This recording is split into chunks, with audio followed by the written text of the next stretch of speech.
Halo sahabat, selamat datang di channel Nisa Audio Official. Jangan lupa setelah menonton, klik like, komen, dan subscribe ya. Terima kasih. Dengan sedikit keributan, akhirnya mereka sampai kembali di kantor. Suasana ricuh di dalam mobil membuat mereka nggak sadar kalau sudah sampai. Untung saja Gea tidak suka nimbrung, kalau enggak bisa dibayangkan bagaimana suasana dalam mobil. Sesampai di kantor Daniel, Brian dan Nisa turun di depan lobi, sedangkan Gea harus memarkirkan mobil. Sesampainya di depan ruangan Daniel, Brian malah ke ruangan sendiri. Tidak seperti biasanya, Brian akan masuk ke ruangan Daniel. Bukan karena merajuk, tapi memang masih banyak yang harus dikerjakan. Sedangkan Nisa langsung duduk di tempatnya sendiri. Mbak Erni udah makan siang? Tanya Nisa. Udah Nis, dari tadi udah balik. Kok kalian lama? Apa meetingnya alot? Tanya Erni balik setelah menjawab pertanyaan Nisa. Enggak kok Mbak, tadi cuma ada miskomunikasi aja dikit. Pas mau makan siang, makanya lama. Oh ya Mbak, nanti ada meeting. Kita diminta asisten Brian buat ngatur ruang meeting. Mbak ajarin saya ya, soalnya saya belum paham. Pinta Nisa sopan. Iya, kalau gitu bentar, saya ambil berkas-berkas buat meeting di ruangan Pak Brian, nanti baru kita ke ruangan meeting. Saud Erni setuju. Erni pun masuk ke ruangan asisten Brian dan tak lama membawa setumpuk berkas, lalu langsung mengajak Nisa untuk ke ruangan meeting perusahaan mereka. Ini nih, semua berkas ini dibagi ke setiap meja, terus letakkan air mineral di sampingnya dan jangan lupa cek proyektor. Jangan sampai nanti pas meeting proyektornya rusak atau mati. Sebenarnya nggak masalah untuk rapat ini, tapi kalau ada presentasi sebaiknya ini jangan sampai bermasalah. Jika tetap bermasalah, kita sediakan spidol. Inilah gunanya papan tulis di sini. Erni menjelaskan sambil menunjuk papan tulis. Oh oke Mbak, saya paham sekarang. Setelah ini kita keluarkan? Tanya Nisa dengan senyum bercandanya. Ya iyalah, masa tidur di sini Nis? Lagian ini rapat untuk para staf di sini aja. Jadi yang terpenting bos dan asisten Brian yang ada di sini, karena mereka harus memberikan laporan bulanan mereka. Tapi jika bos atau asisten Brian butuh bantuan kita seperti untuk mencatat segala macam, ya kita harus ikut meeting. Jelas Mbak Erni lagi. Oh oke Mbak, saya paham, jawab Nisa singkat. Ya udah, kita balik, tinggal nunggu apa kita akan diajak ke ruangan meeting. Ajak Erni dan mereka pun kembali ke meja mereka masing-masing. Pukul 2:30 para pemimpin staf bagian masing-masing datang memasuki ruangan meeting yang kebetulan masih di lantai yang sama dengan lantai ruangan Daniel. Brian dan Daniel sudah stay untuk masuk ke ruangan meeting, namun sengaja menunggu beberapa waktu agar semua staf berkumpul. Barulah mereka juga memasuki ruangan dan tentu saja semua staf berdiri dan menunduk hormat. Meeting pun dimulai. Satu persatu kepala bagian memberikan laporan. Daniel dengan saksama memperhatikan, begitupun Brian. Pukul 4 lebih, meeting baru selesai. Semua orang keluar ruangan rapat setelah Daniel dan Brian keluar. Pukul 5 sore, waktunya jam kantor selesai. Brian memanggil Nisa ke ruangan Daniel, sedangkan Erni sudah pulang lebih dulu. Nisa pun memasuki ruangan Daniel. Nampak Daniel sedang duduk santai di sofa. Ada apa bos? Apa saya belum boleh pulang? Tanya Nisa begitu memasuki ruangan. Kamu udah ada pakaian untuk besok makan malam? Tanya Daniel. Saya sih banyak pakaian bos, tapi nggak tahu apakah pantas untuk dipakai besok. Oh iya, ada satu pakaian yang bos kasih saat kita menghadiri jamuan, beserta perhiasannya, semua masih lengkap. Ungkap Nisa begitu teringat gaun indah itu. Sembarangan kamu, itu pakaian untuk jamuan, mana bisa dipakai untuk menemui orang tuaku. Kalau begitu kita ke butik sekarang, kita cari pakaian yang pas buat besok, sama hari Minggu. Sekalian kita pesan pakaian ibu dan Randy. Saya sudah telepon Randy agar mengajak ibu ke butik, dan Gea sudah pergi menjemput mereka. Jelas Daniel panjang lebar. Namun penjelasan Daniel malah membuat Nisa geram.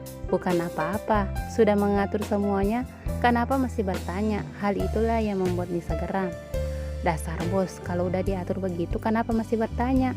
Apa mau meledek saya karena saya tidak punya pakaian yang pantas? Geram Nisa. Daniel tersenyum kecil, begitupun Brian. Lah kali aja kamu punya, jadi saya nggak perlu repot-repot beli pakaian buat kamu. Cukup buat ibu dan Randy saja.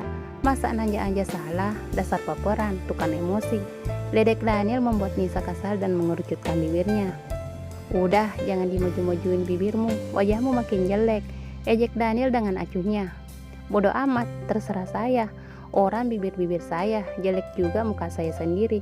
Biarpun jelek, tapi udah bikin seorang CEO maksa mau nikah sama saya. Ketus Nisa sambil hendak berlalu pergi. Namun kata-kata Nisa berhasil membuat seorang Brian tertawa. Pukulan telak bagi si bos, membuat Brian tak bisa menahan tawanya. Diam kamu Brian. Hei, kamu mau kemana? Tanya Daniel setelah membentak Brian. Mau ambil tas lah, katanya mau pergi. Jawab Nisa masih bernada ketus. Oh, ucap Daniel singkat. Hahaha, bos sih suka banget ngusik macam betina yang sedang tidur. Jadinya malah digituin kan? Ya udah, ayo berangkat. Ajak Brian setelah puas melirik sang bos. Diam kamu juga mau bangunin macan jantan yang sedang tidur. Bentak Daniel, namun Brian malah tertawa dengan ancaman Daniel. Tenang aja bos, selagi ada macam betina saya nggak takut kalau macam jantannya bangun. Hehehe, kekeh Brian setelah menjurutkan sang bos. Dasar laki-laki apaan, berlindung di balik seekor macam betina. Ejek Daniel sambil melangkah keluar ruangan. Brian hanya senyum-senyum menanggapi ucapan sang bos. Saat keluar ruangan, Nisa sudah berdiri di depan ruangan sang bos dan mereka turun bersama ke basemen karena Gea memarkir mobil mereka di sana. Mereka langsung menuju butik Daniel, sibuk dengan ponselnya, bukan untuk melihat pekerjaan, tapi mencari mode pakaian yang pas untuk Nisa, sambil sesekali memandangi Nisa untuk menyesuaikan dengan pakaian yang dilihatnya. Nisa dengan acuhnya ikut bermain ponsel.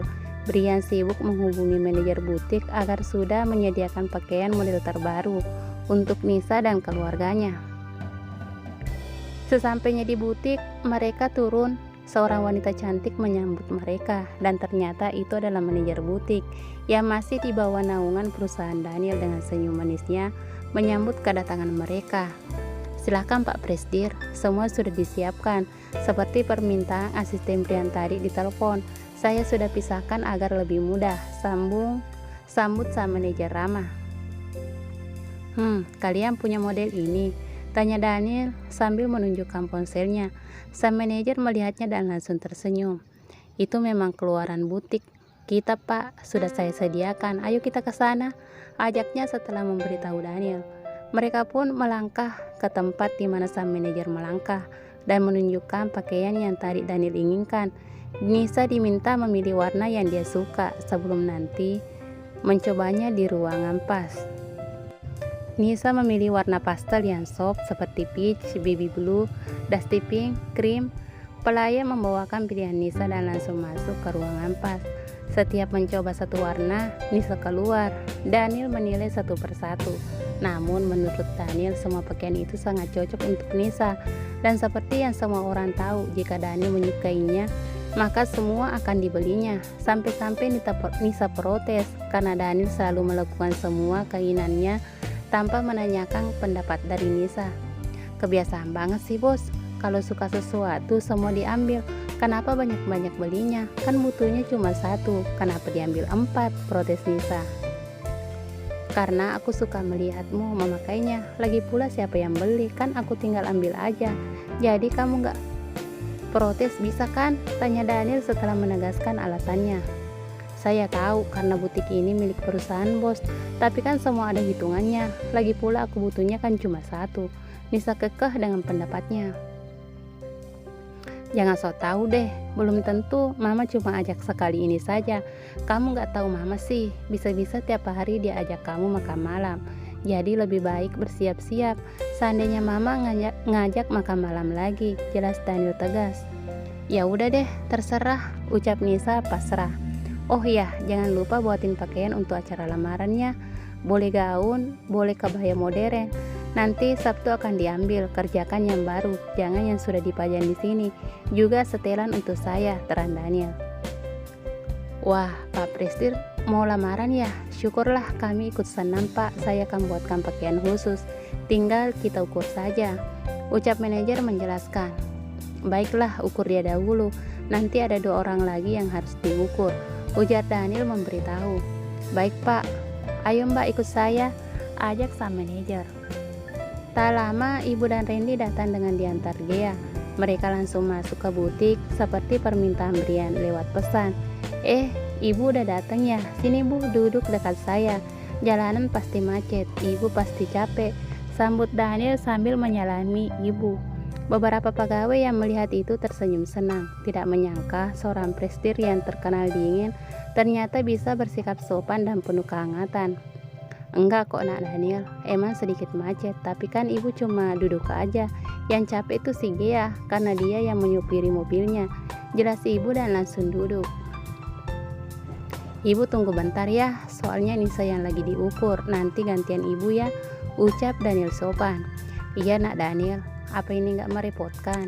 Ibu ada kok kebaya lama yang masih layak pakai, kan cuma lamaran saja, apa gak terlalu mewah pakai pakaian segala, ungkap pendapat Ibu. Hehehe, pantas nih sesuka gitu Bu, ternyata menurun dari Ibu. Daniel gak repot kok Bu, kan ini acara istimewa, masa pakai pakaian lama? Ibu harus terlihat cantik dengan menggunakan warna yang senada sama kita semua. Nanti mama saya akan bikin di sini juga, jadi Ibu jangan merasa gak enak.